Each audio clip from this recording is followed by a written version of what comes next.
Ever since I was a little kid, I longed for affection. My moms gave me up when I was small and just a fraction, and it left me feeling ugly, unwanted, and infection, which led to misuse, mistakes, and misdirection. Longing for affection even from those who are irreverent, I opened up my heart to a world that only severed any authentic form of life. Yeah, I know it wasn't clever, but any form of shelter feels right in stormy weather. Little did I know that the trash I would behold was a disease removing ease. I had a rash on my soul, and it would thrash on my soul, but I couldn't break the hold. Lord, does life have a reset button? Would you please break the mold? I can't help this addiction. When I was young, I was exposed. The allure was impure, the opposite sex with no clothes. Pictures etched in my mind, and it seemed they were froze. And with every look, Satan took some more innocence from my soul.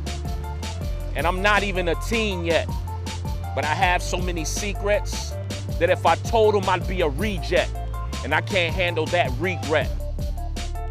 Still longing for acceptance, I begin to live reckless. Chains around my neck, and I ain't talking about a necklace. My soul was a junkyard, everything was septic. My thoughts were pathetic, and my life was synthetic.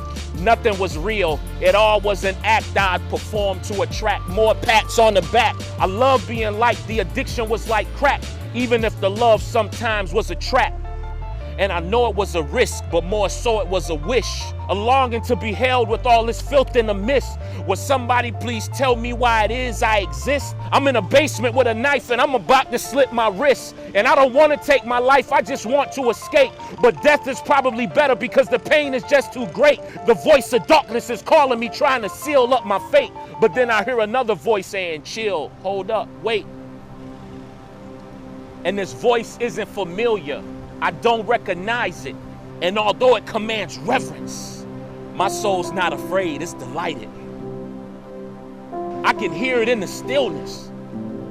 I can sense it when it's quiet. It's a still small voice, but then again, it's like a siren. Whosever voice it is, I just want to be compliant. Lord knows I'm really trying, but I'm up against a giant. So I choose to be quiet. What is it do I hear?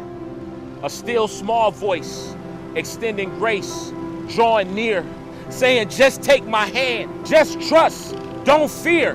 But Lord, I'm all messed up, and my life is just smeared. I'm just a broken piece of junk, and it's just too severe. I'm too far gone to be changed. You don't want to interfere. The Lord simply replied, I know your life's out of gear, but all this junk and trash you see, I'm gonna make it disappear.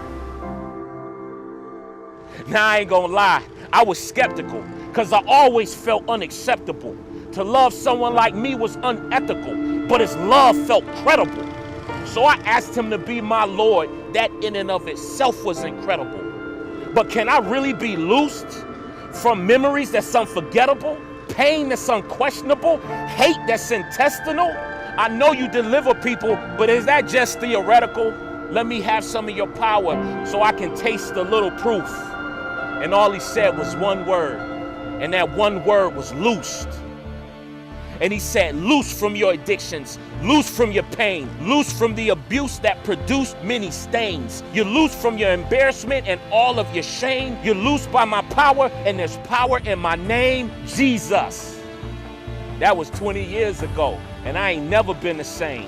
And now I'm here to let the world know that he loosed me from my chains. It's like fire in my bones, and I can't stop the flame. And now I got a new addiction. I'm addicted to telling the world Jesus reigns. Sometimes the journey is messy, and I'm tempted to complain. But then I'm reminded of what it was like being in Satan's domain. My worst day as a saint is better than my best day when I wasn't saved, because at least as a saint, by his spirit, I'm sustained. Can I leave you with this thought? No matter how the road's been paved, he can free you from the grip of death and call you from the grave. So tonight, if you're in bondage and you're lonely in your cave, look your addictions in the eye. Just give them a little wave and tell them I'm loose. Peace.